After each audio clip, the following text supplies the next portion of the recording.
Anyway. All right, we are live on Zoom now, and I am going to go over to live on Facebook, which is always interesting, all these things I have to press here.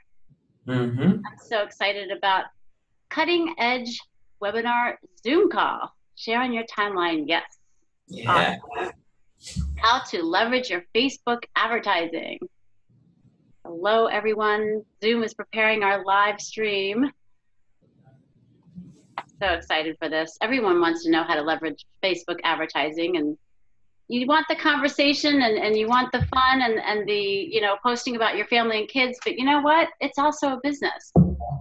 So we have to really know how to take advantage of that. And you're here to teach us that. So I'm excited. Yeah, same here. I'm really excited about that as well. How to leverage your Facebook advertising. Here we go. And I'd like to open the comment box on Zoom, so the people that are registered on Zoom can message in. So, all right. Good evening, everyone. Welcome to our What Women Want Cutting Edge webinar, How to Leverage Your Facebook Advertising. I'm so excited this evening. I'm Judy Goss. I'm the founder of What Women Want Networking. I'm also a TV host of Behind the Gates on AWE. But tonight we're talking about my entrepreneur life. And 8 years ago, I opened What Women Want Networking, which actually led to our What Women Want National Annual Conference. And we are going to be having that for the second year in a row down in Atlanta, Georgia in 24 days. I can't believe it. I'm so excited. And we are filling that room. So if you haven't gotten your ticket yet, please do so, whatwomenwantconf.com. And I'm here tonight to highlight one of our sponsors on a very important topic, like I said before, how to leverage your Facebook advertising. And I'd like you to welcome Janik Mehta. He is, like I said, I want a big thank you to you, Janik, for being one of our sponsors for the conference, and also what you have to talk about. If you could just start by giving a little bit of your background and why you're in this whole Facebook advertising industry and why they call you the Facebook Ad Ninja. Yeah, thanks, Jay. I'm excited for this event as well. So let me start by saying that, what we believe. So what we believe is every single entrepreneur, regardless of the business or the industry, is in the same business. My mentor, Danica, used to tell us that which is the business of marketing. So no matter what kind of business you are in the business of marketing, right? That's number one. Number two, we also believe that as a mission-driven entrepreneurs, the best way to put your mission out there and powerfully, where you can actually create impact in the world, is through Facebook advertising. And then third, my wife and I, we have this business together, and we love entrepreneurs because I believe that entrepreneurs are the biggest change maker in the world. And since we believe that, we actually started our own entrepreneurial journey back in 2004 when we started with real estate investment business. And then, back in 2004, I don't know if you remember this, Judy, or not, but it was very easy to actually make money in real estate, and we had some quick success. So we used that quick success to then started investing in other businesses. But then we started failing right away. So, we had this quick success and we just started failing, and we were flabbergasted, right? And we were like, what's going on? Why can't we get the same level of success where we're getting in real estate? That was not until we found out that it's, because we were not good at marketing, right? Mm-hmm. And then essentially we spend a lot of time in learning about marketing while we're in real estate business. So we paid a lot of price, right? And once we realized that back in 2007 that marketing is a key no matter what kind of business you are in, we decided to share this with other entrepreneurs. That's why we started our, back then, online marketing agency called PR Easy.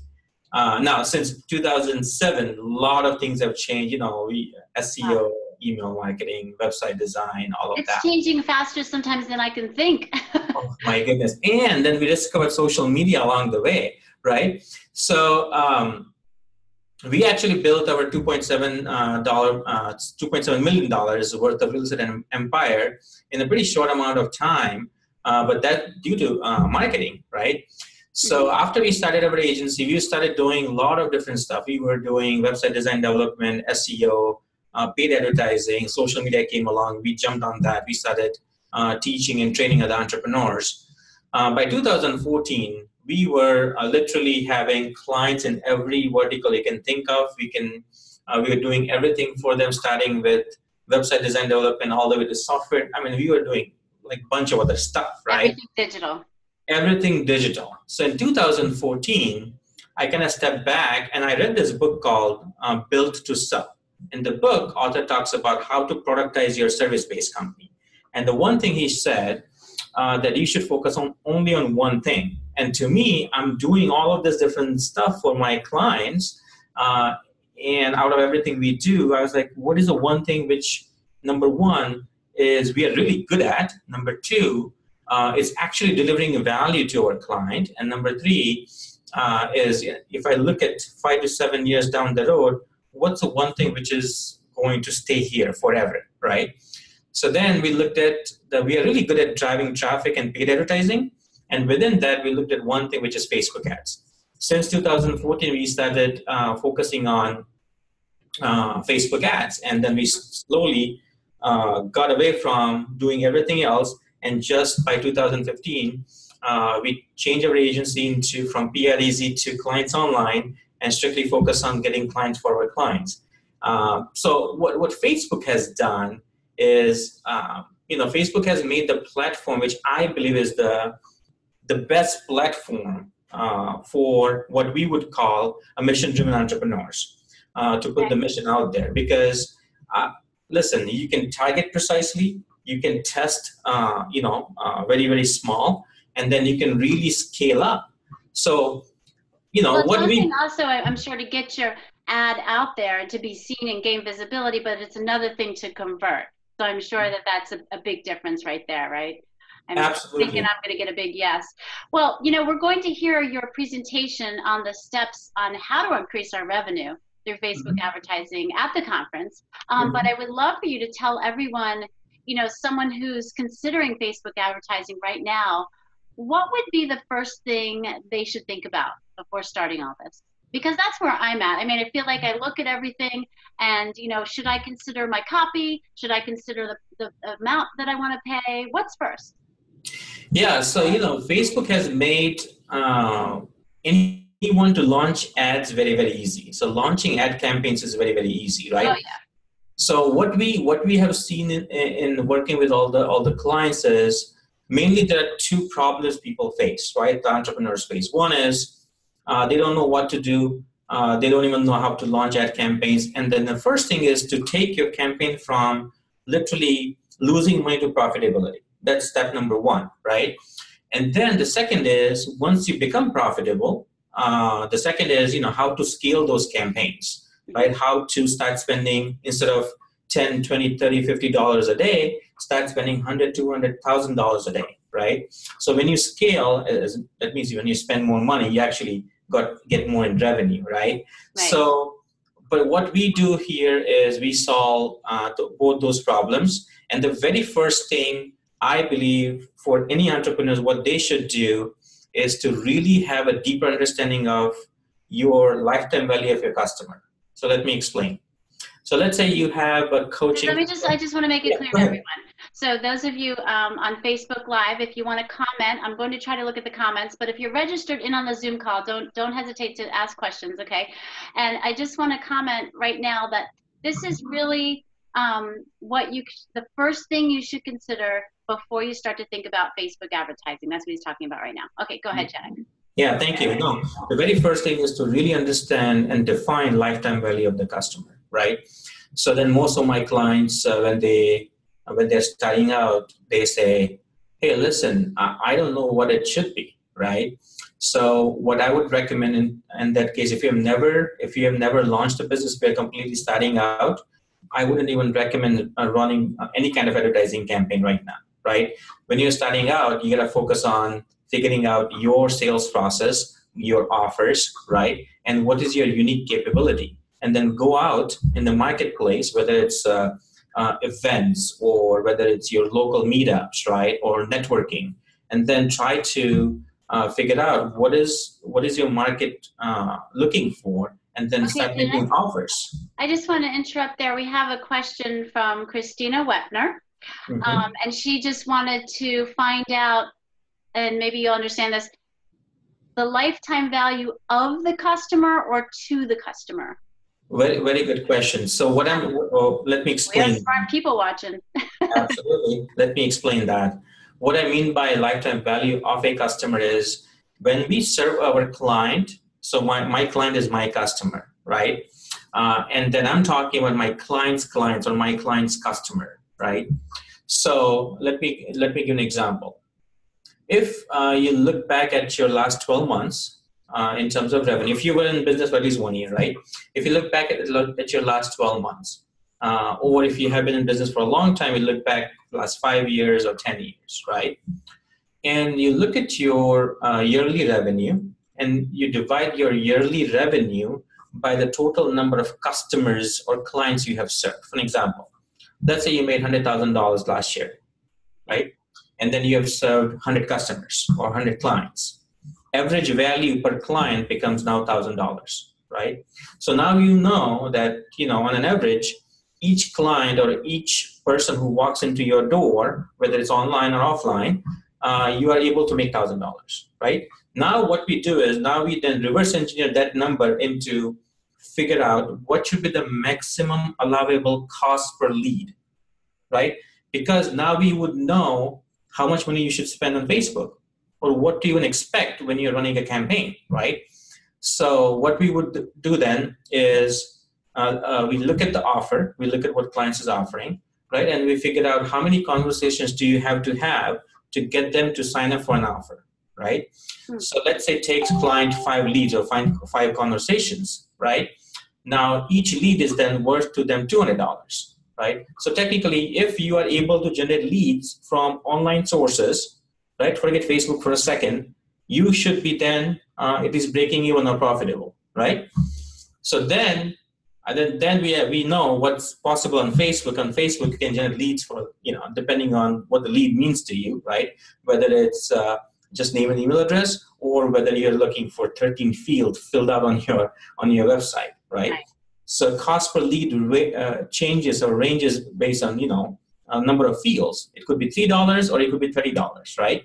But now if you know that you can take your $3 investment and turn that into $200, you can keep doing this over and over again. But most of the entrepreneurs have no understanding of lifetime value of their customer, right? How to break it down. And I love that the words you used. What did you say? A reverse reverse engineering.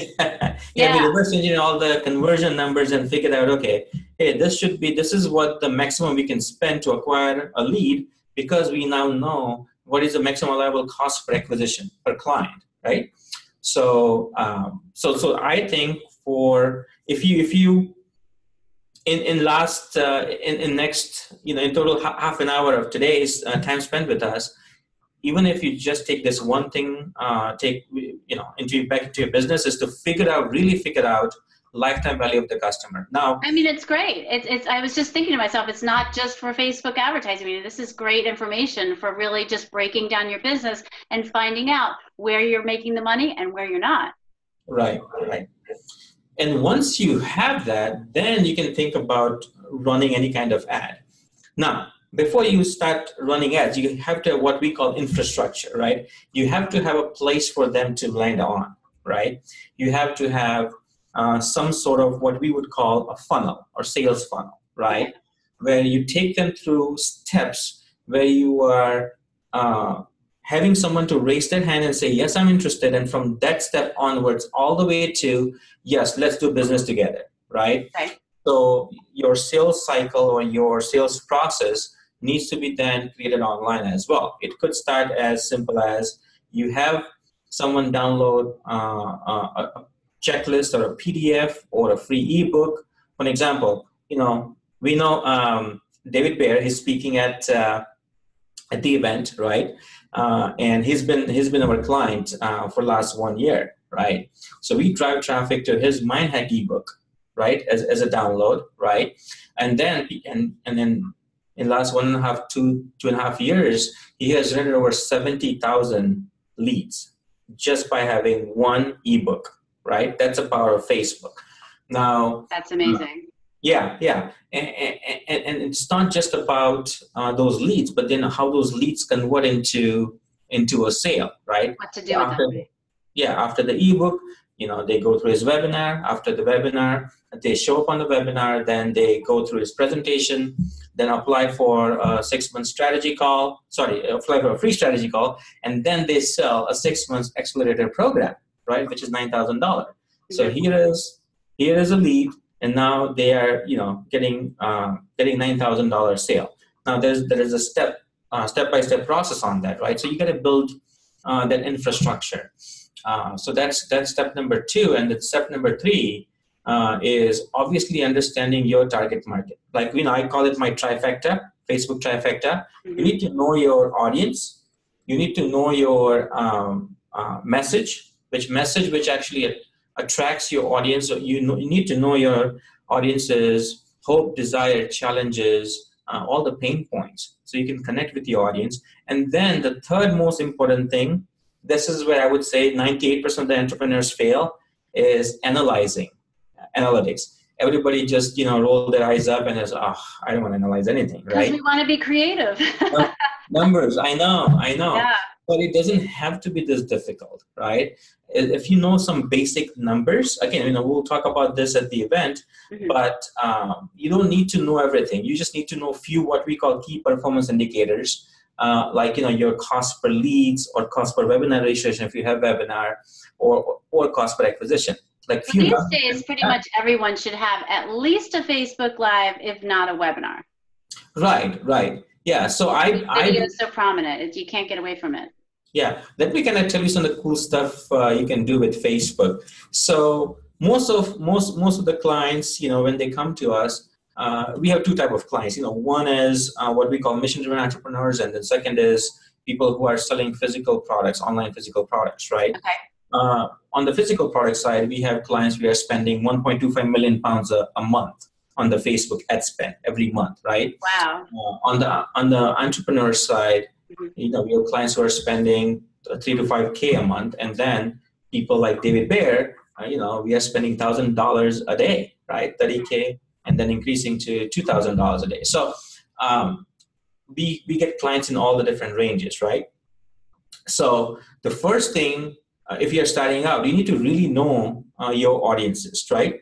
But let's say if you don't know how to find that audience on Facebook, and again, at the training we'll talk about how to actually look for the audiences, and Facebook has tools to find your precise audience. Oh, really? Okay. Yeah. You can really. It's just fun. To me, this is like a kid in a candy store, right? So I love looking at the data. I love looking at figuring out ways to find different audiences, right? But it's great because a lot of us don't even know the very basics. Yeah, so I'm on Facebook all the time, constantly chatting, and I do look at analytics somewhat in Facebook, not as much as I should, but I do. And I just don't think I realize the extent of it, and that's why we have someone like you to break it all down for us. So I'm happy for that. So go ahead. Yes, I was just saying, if you have a customer list, if you have clients you have served in the past, you can literally upload your client list on Facebook, and Facebook will then find how many of them are on Facebook, right? They don't tell who they are. They wouldn't say, let's say if you have 100 people on your list, right? Mm-hmm. And upload your list, they wouldn't tell who out of this 100 are on Facebook. They would just give you a number out of 100, only 40 or 70 are on Facebook, right? Now you can take those 40 or 70 or 400 or 700 or 5,000, right? Whatever the size of your list is, and then you can turn that into so that's called custom audience, but then you can turn that into lookalike audience. So you can tell Facebook, hey, turn it into what? What did you say? Turn it into lookalike audience. Okay. So it's essentially walking into a store and saying, hey, listen, this are my These are my ideal clients. Can you find more people like that? And then Facebook will, with a one click of a button, say, yes, here you go, 1,000,000+ people. Now you can take those 1,000,000 people, right, and then further segment them and say, okay, you know what, out of those 1,000,000 people, I only want people who are female entrepreneurs between ages of 25 to 65. I'm just making this up, by the way, right? Whatever your target market looks like, right? So, and or, people who like people who are small business owners, or people who are interested in shopping, or people who buy online. I mean, there are a lot of different categories we can target. So, Facebook's makes it very, very easy for any entrepreneur to just launch campaigns, right? And find your target audience, right? The second, the fourth important thing you want to keep in mind is you need to know your ideal target market's, pain. What is keeping them awake at 3 o'clock at night, right? And you need to also show them that you understand their pain, problems, hopes, desires, and challenges. You need to build that affinity right within the ad copy, right? Right. And again, we'll go into deeper at the event about the structure of that copy and the formulas and all of that stuff. But then really it's all about figuring out where are they, where they want to go, where you want to take them, and then create the path for them, right, within the ad. And then let me give you a cool strategy, right? If you have ever launched ad campaigns, or if you want to ever launch ad campaigns, this is a great hack you can use. Obviously, every ad campaign should have image or the video. Videos, by the way, works 10 times better, right? So if you can create videos, like for example, Facebook Live would be a great video for you to put your content out there. And then you can promote Facebook Live. You can literally spend money after you've done the live, and then you can reach your target market with this content, right, which you're creating. But coming back to the image, if you're launching campaigns with an image, you can literally increase what's called contrast in the image. High contrasting image gets a lot more clicks, and more clicks. Wait, hold on. Did you hear that, everyone? High contrast image gets more clicks. Wow. Yeah. Some of the simplest steps here, it sounds like, are just something we can tweak and just raise that, potential for increase of revenue. I mean, I know it takes a lot of details in between, but even something just like that is so helpful. Yeah, absolutely. And again, we'll go through our launch, optimize, and scale process at the event there, and we'll talk a lot more because I'll have a lot more time then. But for those of you that are on the call that are coming to our What Women Want conference, you should really, it sounds like to me, Janek, that they should start doing some research now to take full advantage of how you're going to roll out your presentation. So the biggest thing they can do right now to prepare for the event is, number one, they need to know their value per customer.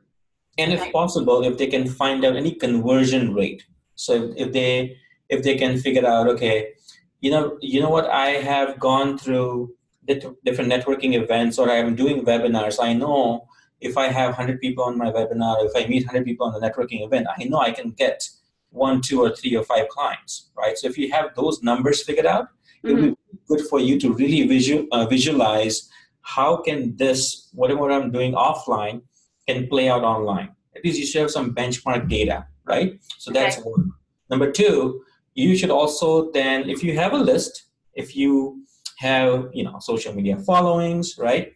You should then start asking them question about their biggest challenges, their hopes, their desires, their pain points, right? If you already don't know that, if you already know that, that's great. But if you don't know that, then you need to start asking those questions to your audience, to your target audience, not to your friends and family, which is fine. They can give feedback, but really it needs to be people you have served and or people who are most likely to become your client, right? Yeah, so more, I think, not on the personal pages so much, but maybe more of the group pages or your business page or somewhere where you're connecting with these followers or people that you're, doing business with. Absolutely.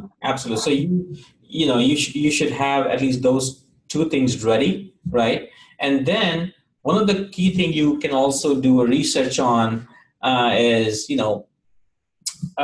what do they read, right?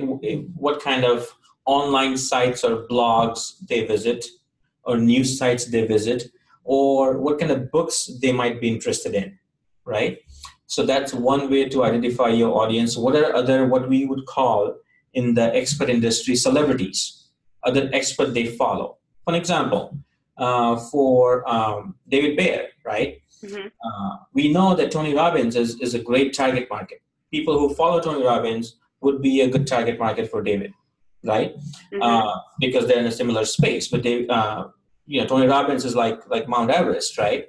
And everybody wants to be like him, but not everybody can be like him, right? So then David is a great alternative, right? And I would actually claim that it's probably better, right? And I was just gonna say, yeah.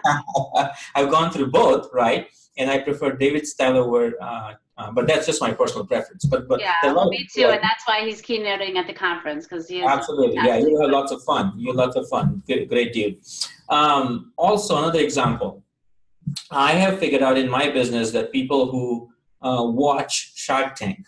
I don't know if you, Judy, have you ever watched that show called Shark Tank? Right. Mm-hmm. So people who watch Shark Tank or they get excited about Shark Tank. In my family, we actually, as a family, our kids, we all watch it together, right? Mm-hmm. So I know that people who like Shark Tank are I call my peeps, right? Right. So you need to really identify one or two things about your audience, which really creates that affinity, right? That bond. Mm-hmm. So again, if you don't have that, find it out, and then we can talk more about it at the event. Yeah, we're giving you 24 days to get this research, put it in your back pocket, and come to his breakout session at the conference. We do have another question, Janik, if you don't mind. What is a high contrast image? So you were talking about high contrast images get more clicks. She said black and white photo or pale things against a dark background. Can you just describe what a high contrast image is? Sure. So there are, I'm not the Photoshop expert, but mm-hmm. I tell my designer to just, whatever image you have created, just increase the contrast. That means that, it's more color rich, more pixels are added, right? So the darker color looks a lot more darker, it stands out, right? So how it's done, again, I can share with you a tool. You can use the tool. I think just maybe a description of, okay, so you have a regular photo that you're posting, an everyday photo that you take. You can literally. What would a high contrast be? Yeah, the contrast would be just a sharper looking colors, right? Okay. It just stands out. So something that you tweak a little bit to make pop a little bit more. Yes. Okay. If that is something called increasing the contrast in any of the Photoshop tool the designers use, right? So it's just increasing the contrast to either 20 or 30 or 40, and then you can see it will just, it would become essentially throwing a little bit more light on the photo. Yeah, that's another way of looking at it, right? The high contrast. So I think Deborah is asking the high contrast. So there are a lot of Photoshop, but the easiest one you can use is called Canva. C-A-N-V-A, V for Victor, A for Apple. Canva. I'm going to put that in here in the comments to the people that are registered into Zoom. Canva, there it is. Yeah. There you go, Deborah. She asked what the high contrast tool was, so thank you for that. No problem. Yeah, so basically, at the end here, you were saying that we should find out really the value of the customer, the cost per customer, if you will. Conversion rates, right? Figure out, how much each customer is going to, or client is going to be worth to you, and figure out, based on your activities so far, how much money you are spending to acquire them, whether it's offline or online so far. Okay, and then we want to figure out their pain points, right? Their desires, dreams, wishes. What are they being kept up at night for? What are their thoughts? What are their fears? And then the third one was what was the third one? What they read and what they do and what their hobbies are. Yeah, who they are, what their interests are, right? Interests are, right. Yeah. So you can target interest on Facebook. Yeah, definitely. Okay, great. So this is great stuff. I love it. I learned so much already in the past 25 minutes from you. So I'm excited to see what more you have for us at the conference. If anyone hasn't gotten their ticket yet, we have 4 VIP spots left. That's it. We're closing out after this. We have a coupon code for you. That's Go Big Discount. That'll get you $100 off. Our general admission price starts at $260 right now. So go to whatwomenwantconf.com, and you can join us for the weekend, October 19th to 21st. Now, Janek, I'd love for you to tell everyone that's listening and watching where they can find you before, during, or after the conference. Yeah, you can just, thank you. You can just go to clientsonline.com. It's a pretty thin site. You won't really find a lot about you'll find the client testimonials and the kind of client we worked with and my story and stuff, but there's not a whole lot of content. So, I mean, if you're interested in talking further about how you can implement it, first of all, you should have come to the event because that's where I'm going to reveal the whole thing. And if you can't come to the event, then hit rewind and listen to this again. yeah, and go to Clients Online. And then contact Janek afterwards for a consultation, yeah. Okay, so clientsonline.com, and I want to thank you again for being one of our sponsors at the conference. I'm so excited. You know, we're on Facebook all the time, every day, so I'm excited to strategize with you, even for next year. You know, getting this all down in a format and the analytics and everything, because you know, you and I met a little while ago. But I would be excited to really roll this out in a process that I could understand and take step by step. So that's great to me. Absolutely, and Facebook advertising can be used for event marketing as well. David's first event, we had 300 people. Next event, we doubled at 650 people. Excellent. I love it. Congratulations. Yeah, well, let's do that next year. Absolutely. That'd be great. Thank you. Well, some good stuff here. And thank you so much for coming on tonight. And goodbye, everyone. Thank you for coming on and listening and watching. And we'll see you at the conference in 24 days. Good night. Take care. Bye.